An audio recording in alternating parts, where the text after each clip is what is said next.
Two Air Force squadrons are about to get the Armed Forces' first fully combat operational F-35A multi-role fighter outfitted with the latest iteration of the long-awaited software suite after a year of testing and training missions. Aviation Week reports, finally allowing pilots to utilize the Joint Strike Fighter complete arsenal of capabilities and weaponry. In September, the F-35s will travel to both the 34th Fighter Squadron at Hill Air Force Base in Utah and the Air Force's Training Center at Luke Air Force Base in Arizona, reported Aviation Week. The Block F-3 software, on the verge of completion after several turbulent months in development, will finally give pilots access to the F-35's full suite of air-to-air and air-to-ground weapon systems, including the AIM-9X Sidewinder missile and the Joint Direct Attack Munition NGBU-39 small-diameter bombs. But the highly lethal aircraft may make its international combat debut in the Pacific rather than the skies above the Middle East and Western Asia. And the reason is obvious. North Korea's traditional saber-rattling has only escalated in recent months, with Pyongyang going so far as to launch a missile over Japan on August 28.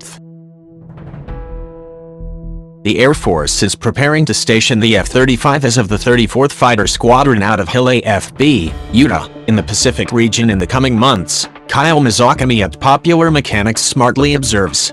Japan will receive 38 of its 42 planned F-35s starting this year, and F-35 deliveries to South Korea will begin next year, as the first South Korean aircraft just hit the Lockheed Martin assembly line in Fort Worth, Texas.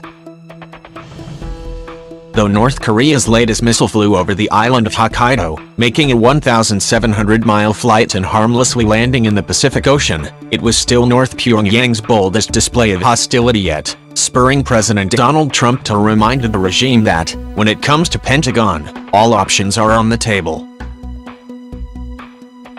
Those options currently include a squadron of F-35Bs currently stationed with the Marine Corps at Iwakuni in Japan.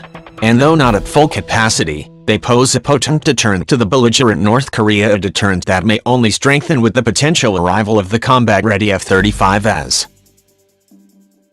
Without assistance from China or Russia, North Korea would stand no chance of defending against a wave of low-observable Joint Strike Fighters, which would be used to clear the air of opposing jets, hunt down rogue missiles, and protect advancing ground troops, Aviation Week wrote.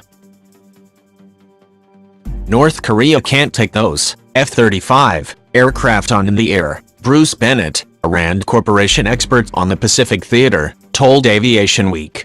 They can't take them on with surface-to-air capabilities, so it pushes them to say, we've got to take those aircraft on when they're on the ground. That drives them to think about the use of missiles and potentially nuclear weapons or other payloads against key airfields to try to neutralize that threat. Both sides have an incentive to go first.